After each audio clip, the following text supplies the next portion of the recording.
ጤና ይስጥልኝ ውድ አድማጮች።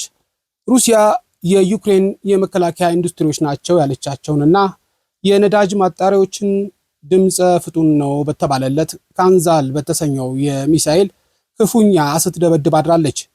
የሩሲያ መከላከያ ሚኒስትር ዛሬ እሁድ እንደገለጸው ከሆነ የሩሲያ የመከላከያ ኃይል ጥቃቱን ወይንም ድብደባውን ያደረገው ከሁለት ቦታዎች ወይም በሁለት ሁኔታዎች እንደሆነም ተናግሯል። አንደኛ ከአየር ወደ ምድር ማለትም ከጀቶችን በመጠቀም ካንዛል ሚሳኤልን በመጠቀም ነው። ሁለተኛው ከሩሲያ የጦር መርከቦችንም የተለያዩ ሚሳኤሎችን ተጠቅሟል።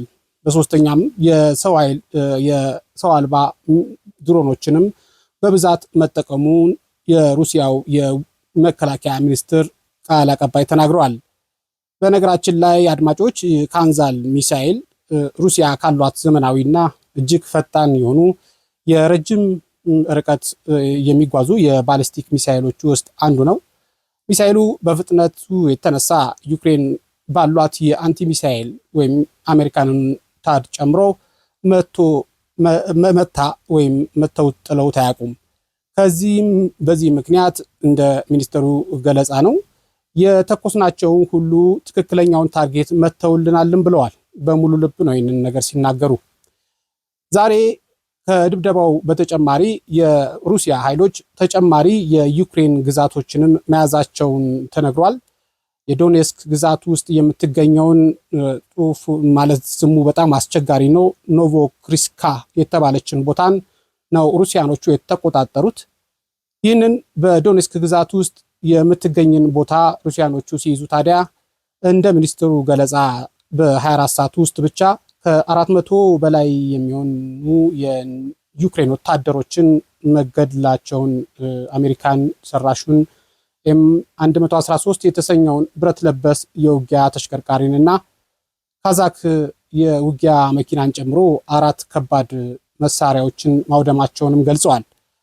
ዛባድ በተሰኘው ውጊያ ከ220 ወታደሮችን መግደላቸውን እንደዚሁም ሰቨር ብለው በሰየሙት ሩሲያኖቹ ውጊያ ደግሞ ከ90 በላይ የዩክሬን ወታደሮችን ገለናልም ብለዋል ሚኒስትሩ።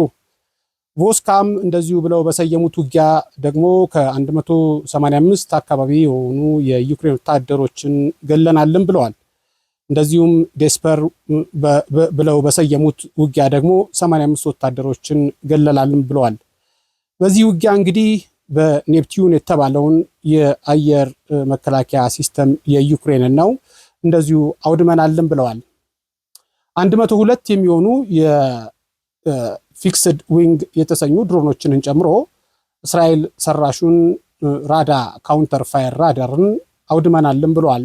እንደ ሩሲያ የመከላከያ ሚኒስትር ወይም ቃል አቀባይ መረጃ መሰረት እንግዲህ ይህንን ዜና ከመጨረሴ በፊት ግን እስቲ ካንዛል ስለተሰኘው ሚሳኤል ትንሽ ልበላችሁ።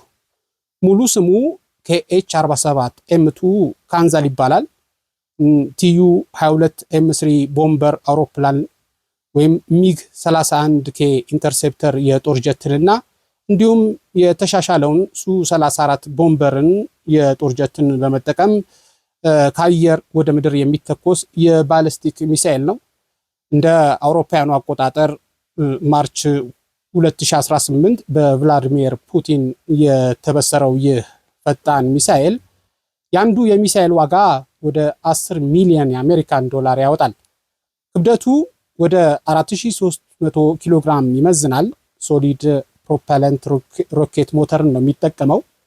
እስከ ማክ 10 ማለትም 3400 ሜትር ፐር ሰከንድ ማለትም እንግዲህ አድማጮች ወደ 3.4 ኪሎ ሜትር በሰከንድ የሚፈጥነው ይሄ ሚሳኤል ከተተኮሰበት ማለትም ከጀቶቹ ተነስቶ ወደ 2000 ኪሎ ሜትር ድረስ በመጓዝ ጉዳት የማድረስ አቅም አለው።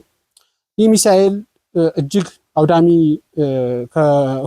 ከሆነው ስካንደር ከሚባለው ሌላኛው የሩሲያ ሚሳኤል ጋር በጣም ነው የሚመሳሰለው ዲዛይኑ።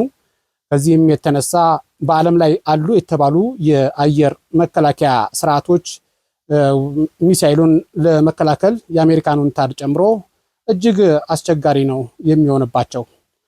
አብራችሁን ስለቆያችሁ አመሰግናለሁ። በሌላ ዜና ወይም መረጃ እስከምንገናኝ ጤና ይስጥልኝ።